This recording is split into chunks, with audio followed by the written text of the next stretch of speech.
So our speaker today needs no introduction for most of us, but if in case you don't know who Pastor Sam is, he is the grandson of Roy Price. He is the son-in-law of Pastor Brian. He is the son of Rick and Donna Parsons. He is the adult ministry pastor here at Foothills Church. He is Dr. Sam Parsons. He is an instructor at the I don't know what you call it, the Foothills Senior Seminary School. Is that good enough? And that's all the good news. The bad news for us is that he recently accepted a position at a new church in Hendersonville, Tennessee. And so, Sam, thank you we had set this up like 3 months ago, and so thank you for coming, even though we know you're busy getting to leave. And I'll have more to say about that after he speaks. But he gave the same message at the women's Bible study not long ago, and it was so touching and moving that I asked him to come and share it with us today.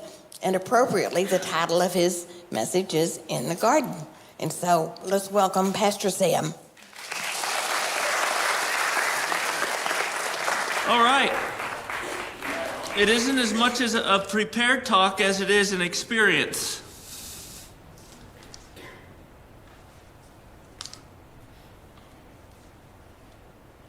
A powerful experience. It was a life-changing experience. For those of you who were part of Women's Bible Study or the Seniors Ministry, the Adult Bible Study, this will probably be your third time hearing this story. But for those of you who are new, well, welcome.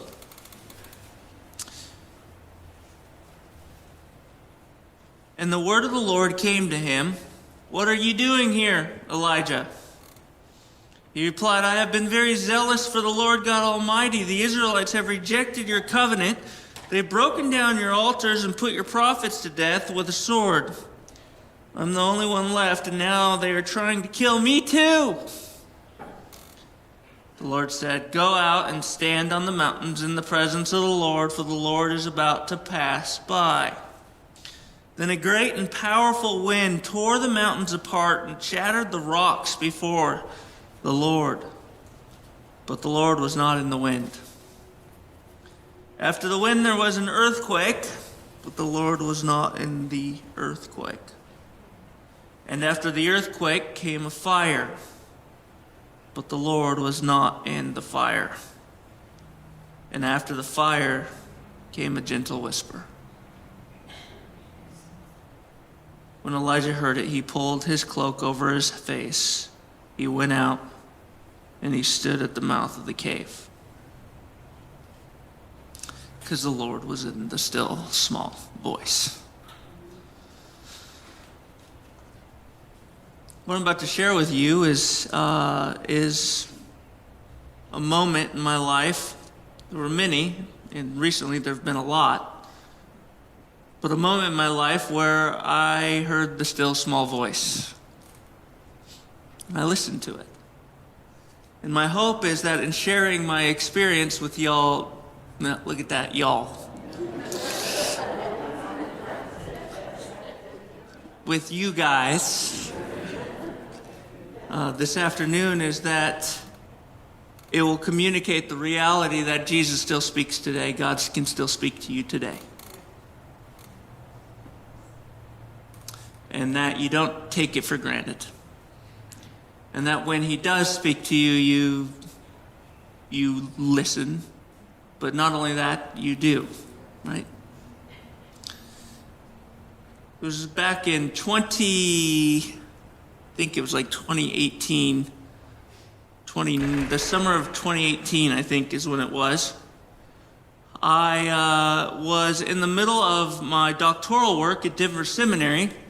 And while there, the program is separated into two sections. You have the first section where you do seminars, and in these seminars, they're just classes. I would fly out for a 1-week seminar in the month of January, and then over the summer, I'd fly out for 2 weeks to Denver for a 2-week seminar And they would take you through 9 different classes in the first 3 years. When you're done with your seminar section, then what you would do is move into the next section, which is your dissertation section, where you sit down and you begin to write your dissertation for your doctorate after the seminars. And that's about a 2 to 3 year process. For some, it could be 15.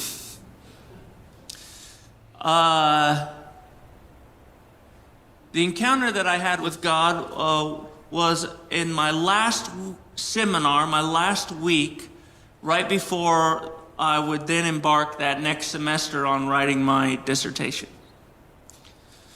It was a class taught by a teacher who I was not thrilled was teaching.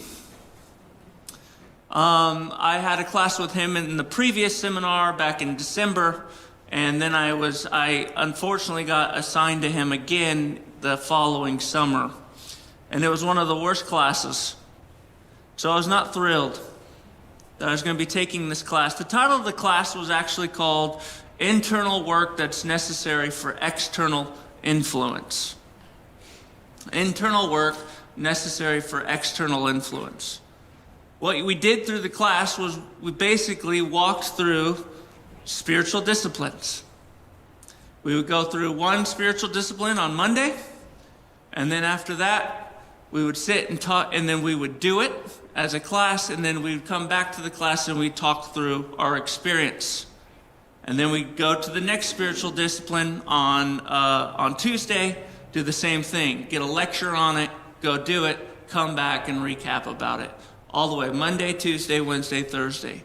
But then on Friday was a day where we were sent off next to Denver Seminary. There's a 5-acre garden called Hudson Gardens, where they hold live concerts.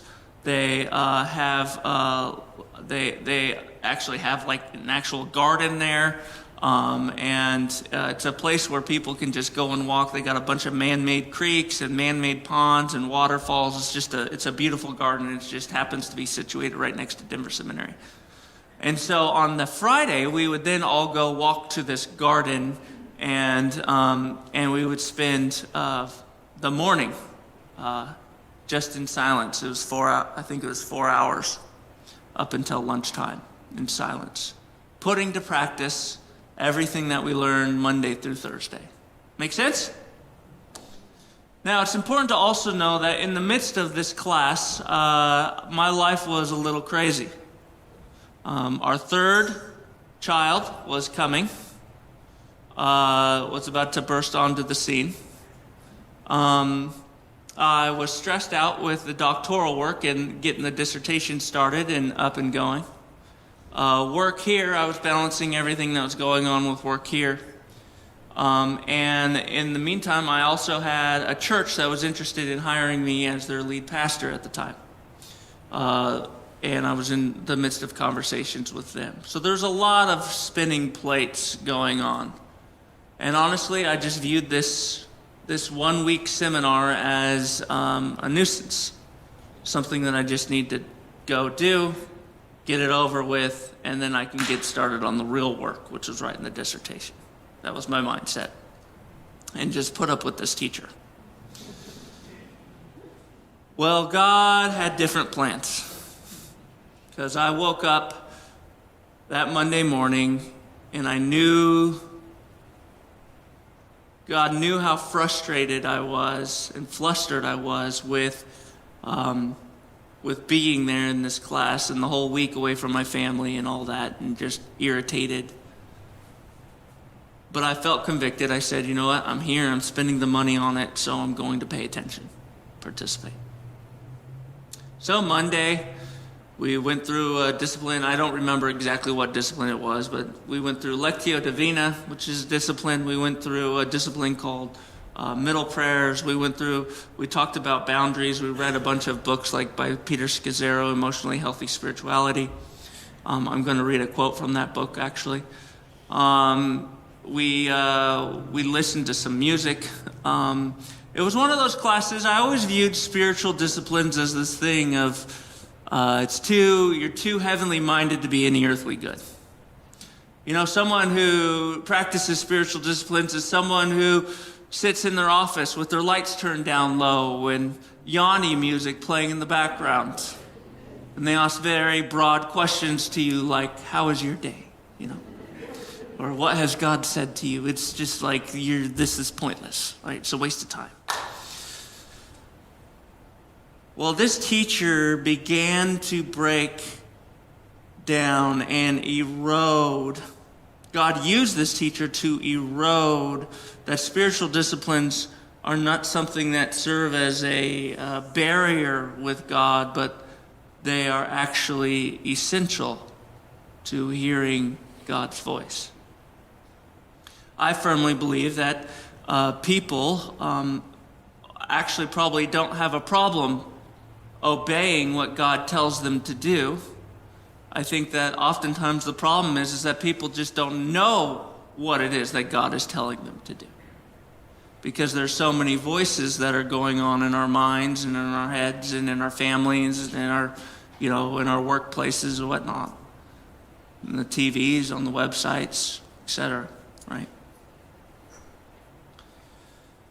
So Monday through Thursday, we start making our way through the spiritual disciplines, and I'm beginning to enjoy the class and really enjoy this teacher. And then Friday comes. And all those things that were spinning around in my head, potential job opportunity,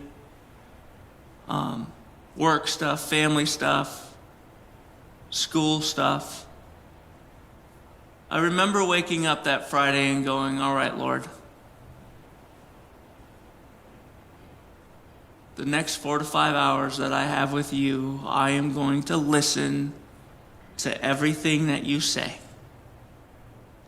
And whatever that still small voice is that I hear in my gut, in my mind, maybe it's the burrito I ate that morning, or maybe it's not, maybe it's you. I'm just going to listen to whatever that small voice is as it's prompted in, and I'm going to do whatever it tells me to do in these next 4 to 5 hours. Could be God, it could not be, but it doesn't matter. Whatever it is, I'm going to act like it's God, and I'm just going to do it for the next 4 to 5 hours. I'll never forget leaving the classroom with our professor, and he's leading the way over to the entrance to the Hudson Gardens, and I'm sort of pacing about 25 feet behind him or so, and never forget, as we enter in, he has just sort of a special word that he gives us before we go out into the garden, and then he hands us a little sheet or a slip of paper that is a Bible verse. And he doesn't put the book, and he doesn't put the location of the verse, because he knows that we're all seminary students, and the first thing we'll do is break it into a 3-point sermon. He just gives us the words of the verse. And so I come on in, and he stops me, and he looks at me, and he goes, Sam,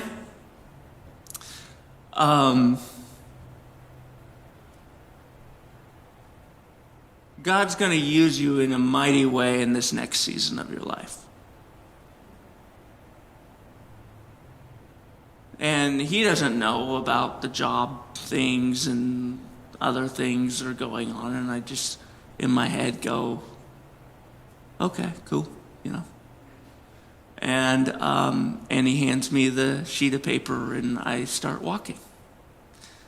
And I remind myself, as I start entering in the garden, I remind myself and I say, okay, I'm going to do whatever that still small voice tells me to do. So I hear the voice tell me, take a left here. So I take a left. And as I start walking, he leads me up onto this voice leads me up on top of this hillside, and I begin looking down, and as I look down below, I see there's a stage that's set up. It's a big grassy amphitheater, and there's a stage that's set up, a man-made stage, and on the stage it's basically being packed, either from a concert from the previous night, or it's being unpacked for a concert later that night. But there's just the lighting fixtures and things and tech boxes and things like that. It's all packed up. It's really ugly to look at.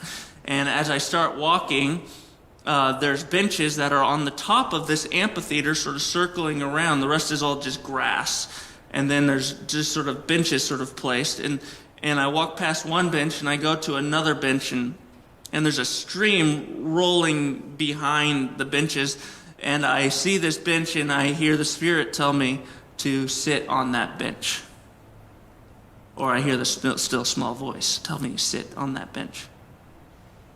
And I don't, because it's ugly.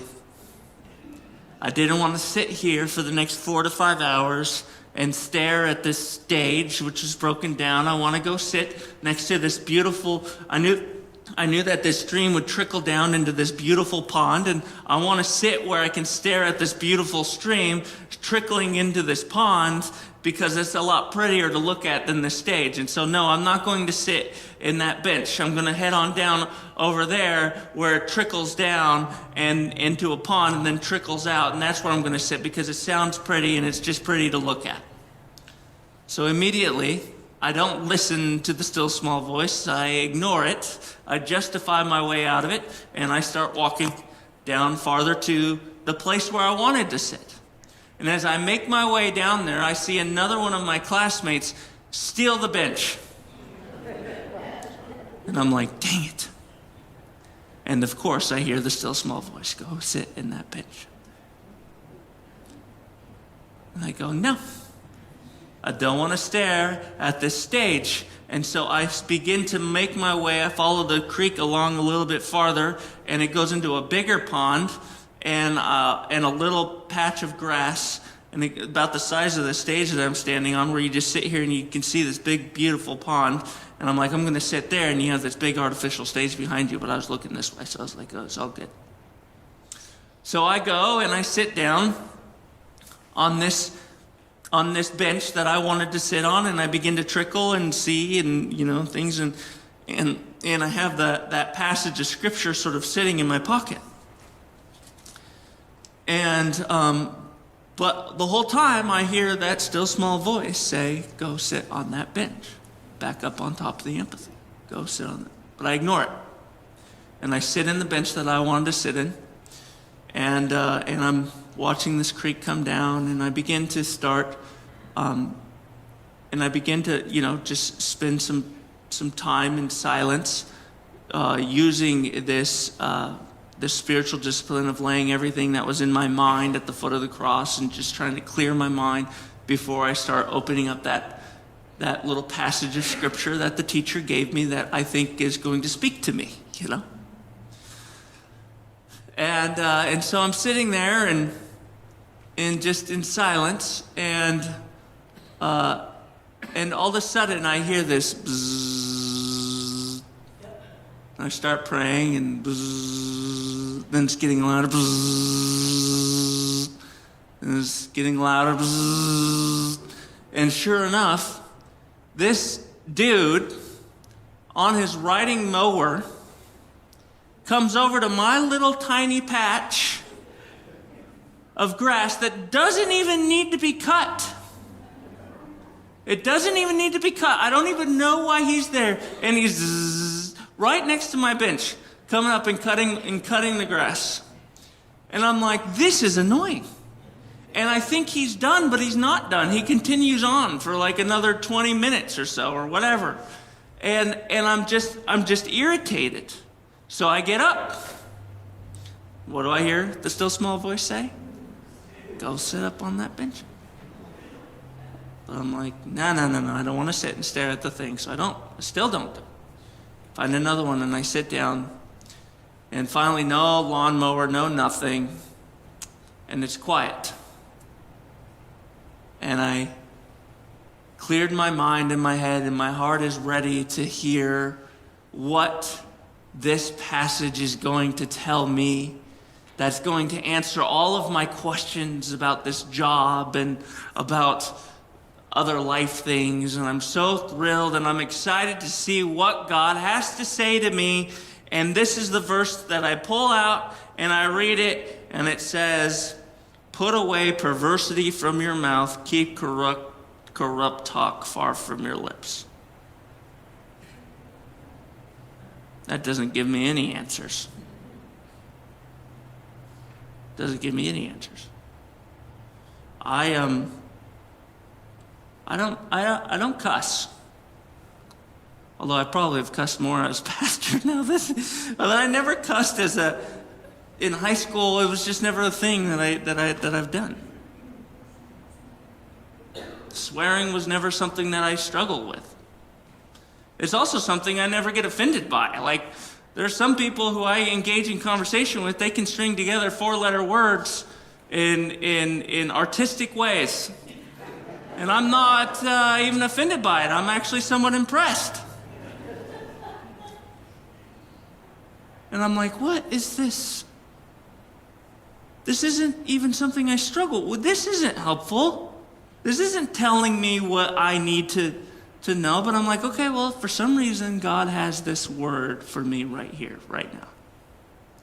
So I begin to think about it more and begin to open up and pray and just go, okay, Lord, what is it? What is it that you're trying to tell me with this verse? Put away corrupt talk, and that's when I began to learn that word for perversity and the word for corrupt talk is actually the same word that the corrupt talk is a word that you would actually use for like to lie. To lie about something or to lie to someone, or it's almost a twist from truth type of connotation to that word. I just began to think through that, and I'm listening to that still small voice, and the still small voice begins to reveal within me, recall a passage, a paragraph that I highlighted in one of the books that we had to read for this class that we went through in the last 4 days. And it was from Emotional Spirituality, and it was a book, it was written by Peter Scazzero, a Christian Missionary Alliance guy, and it says this: every time I make an assumption about someone who has hurt or disappointed me without confirming it, I believe a lie about this person in my head. This assumption is a misrepresentation of reality because I have not checked it out with the other person. It is very possible that I am believing something that is untrue. It is also likely that I will pass that false assumption around to others. And that's when that still small voice reminded me of the reality that I have a non-spiritual gift of assumption. Anyone have that? I am very good at assuming things.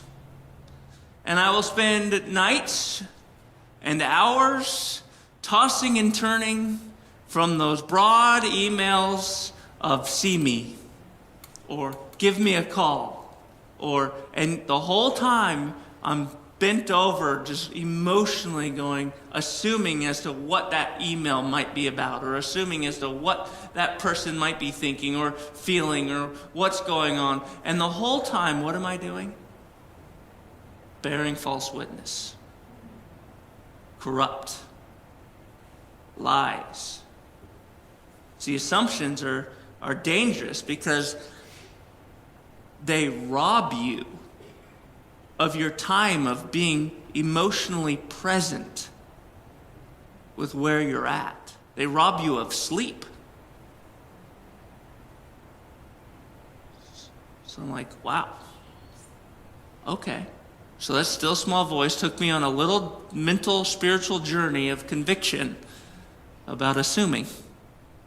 When I got done with that, I stood up off of that bench that I wanted to sit on, and I start walking around, and I realize I probably have like 3 more hours left in this garden. And I start walking around, and I'm just practicing a spiritual discipline called middle prayers, where you take the lowly things of this earth and you begin to lift them up in prayer to God.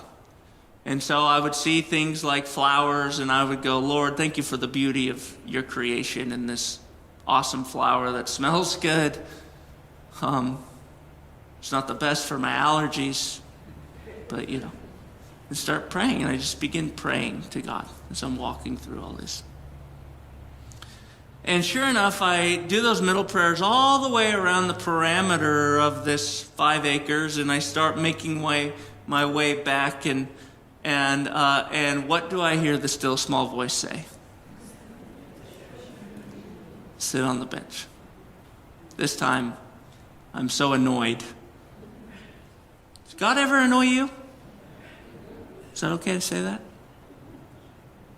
I'm so annoyed. And I'm like, all right.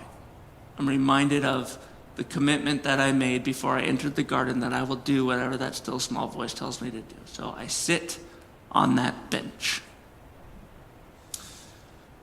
And I stare at this ugly stage. And it's as I'm staring at this stage and I see a box of just sound equipment that's sort of locked up, and I hear that still small voice say, "You see that box, Sam? That box is doctorate. That box is doctorate.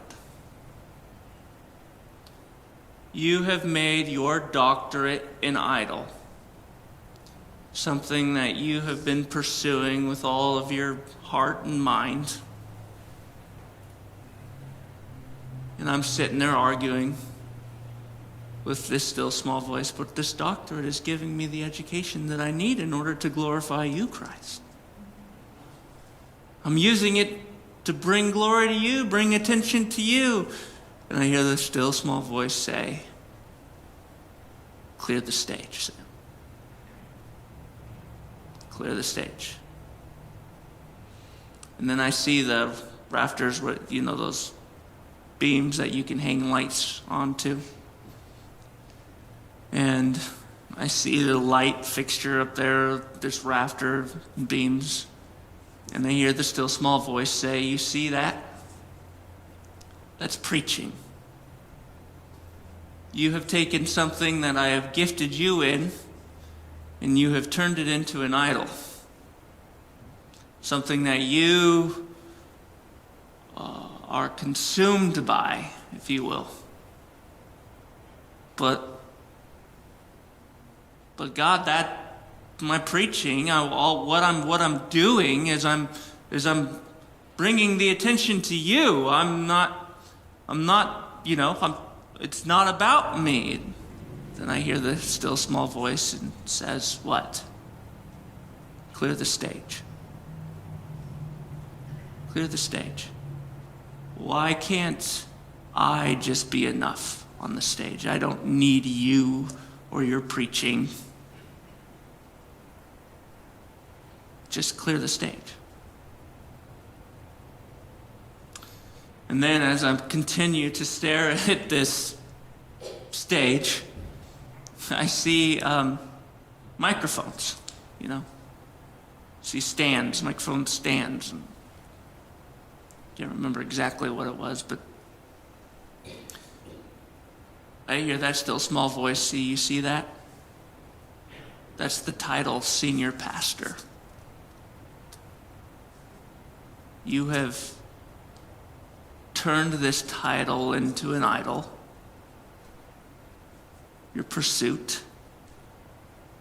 Don't pursue the title, pursue me. Clear the stage. Clear the stage. I'm enough." And so that's a real quick synopsis of a real long debate between God and I. One that left me almost to the brink of tears. I'm not a big crier, but it left me onto the brink of tears as I'm sitting in this bench and I'm looking over this grassy amphitheater in this ugly stage, and I'm beginning to learn just how much deep-rooted pride is within me. As that still small voice begins to extract it out. And that's a painful experience. It honestly just sucks.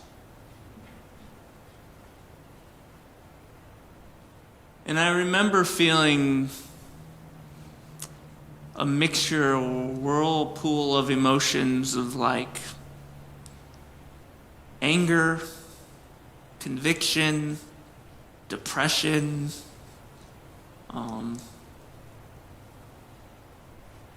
helplessness.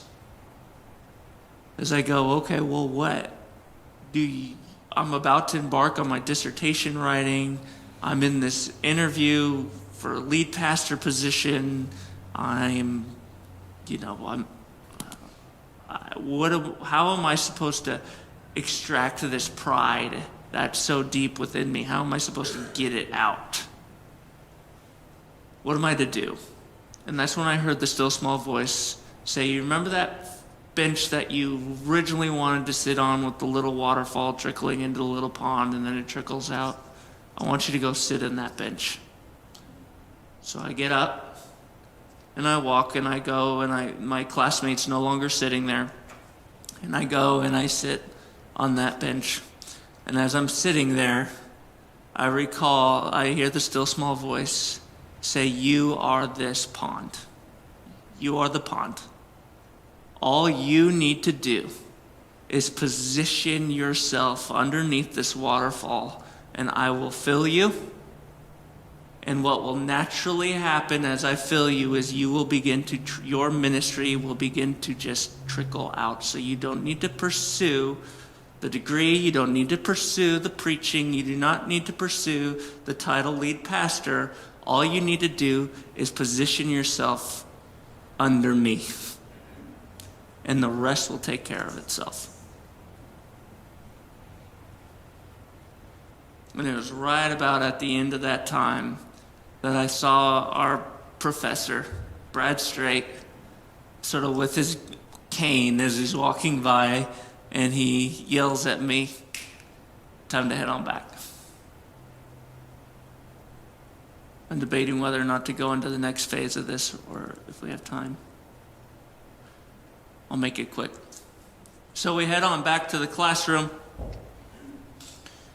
and we all sit together as a class, and we sit down, and we spend like a half hour or so just sort of sitting and talking about our experience in the garden. And he doesn't know anything about what I'm struggling with or what I'm dealing with or any of that. He doesn't know any of the interactions that I had with that still small voice in the garden. And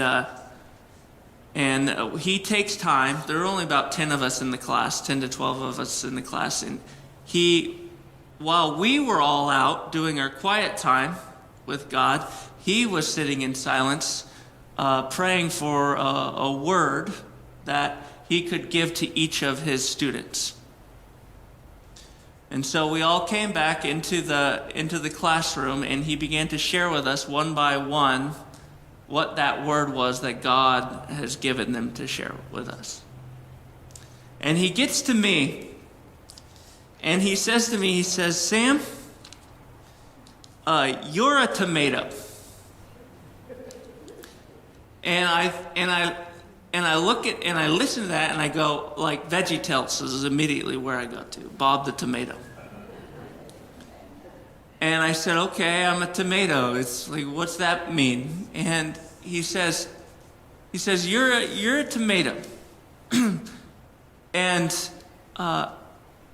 you're a red, ripe tomato. And I'm like, well, what do you mean by that?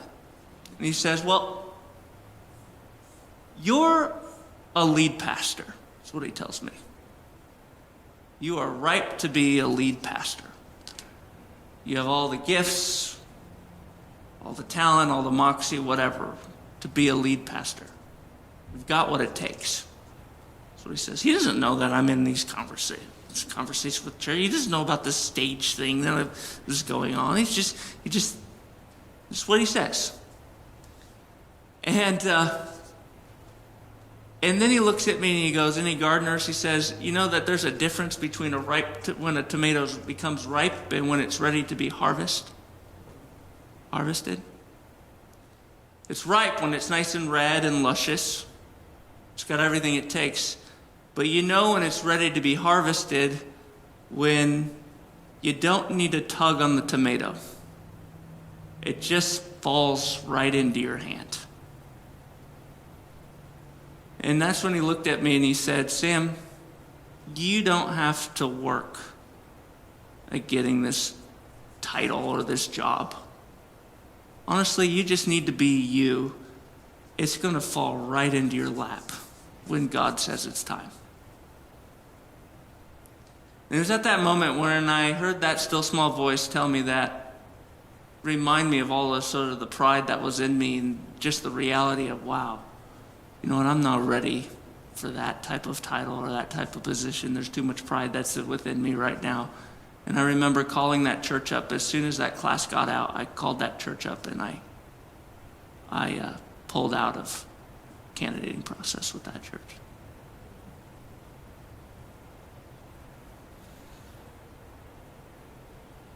So that's my experience in the garden with God. As I mentioned before I started, my prayer and hope is that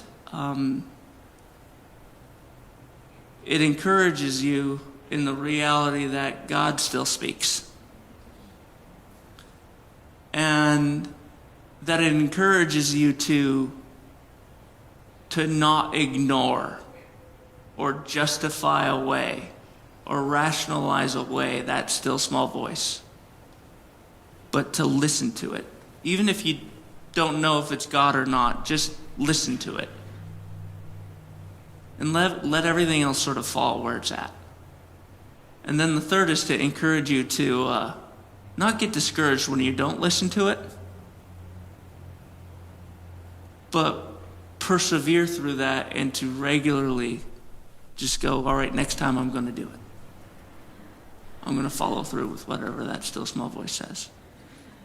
And that's something that I was doing all the way up until this point where I'm now hired on at this church in Tennessee, which is a whole other crazy story in regards to it falling right into your lap.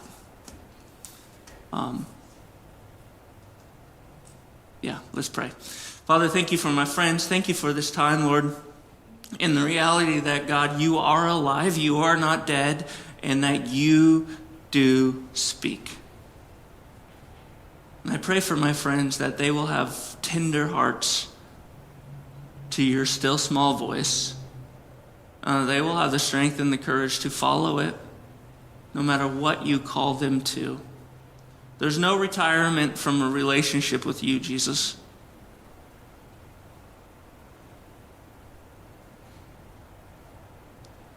And so may you just continue to minister and to love on them well, Lord. And may they just continue to follow you well. Pray these things in Jesus' name. Amen.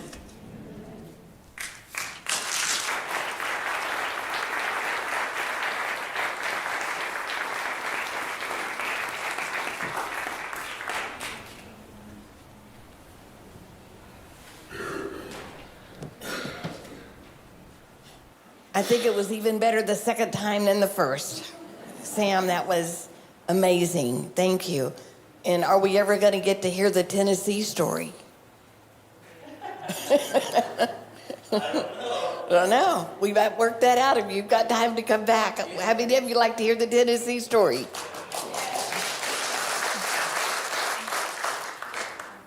Thank you. As I mentioned before, Sam is the adult ministries pastor here, and he is our direct report. He is the pastor that we report to as seniors.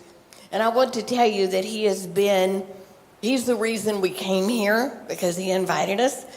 And anytime you call Pastor Sam, leave a message or just talk to him, whatever it is, he is on it. You don't ever have to worry, is he going to get the message? Is he going to respond? Because he always is. And he loves seniors, which is, I hate to say it, but not real common in churches today, that he loves seniors. And so we thank you. Somebody said once, when you hire a pastor, pastors need to be three things. They need to be teachers, they need to be administrators, and they need to be counselors. And you hope you get two of the three, and then you have to hire somebody else to take the other one. But with Pastor Sam, I do believe that the church in Hendersonville, Tennessee is getting all three.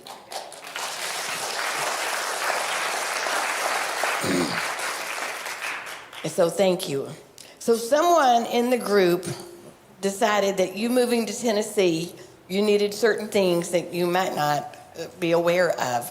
You've kind of already blown one, but we wanted to tell you a couple of things. Number one, if you're going to live in Tennessee, you have to learn to talk Southern if you're going to fit in. I don't know why they thought I'd be the one to present this.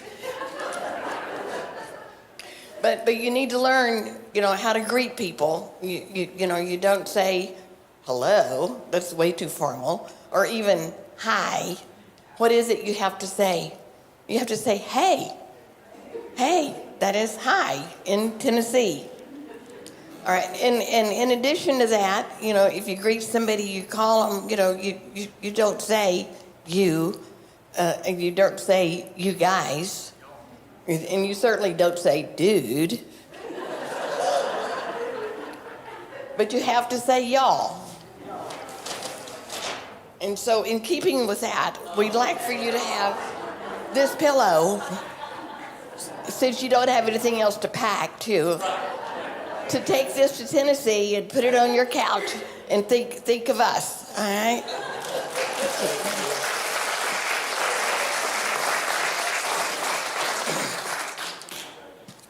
And not only that, I'm not sure how many of you know, there's kind of a Grand Ole Opry candy. If you go to the Grand Ole Opry, you hear all about this. It's called Goo Goo Cluster. How many of you ever had Goo Goo Clusters? Yeah. All right, so this is your official. So when you go to the Grand Ole Opry, you don't have to buy their candy. You can just take yours with you. Yes. So Sam, we love you. Thank you.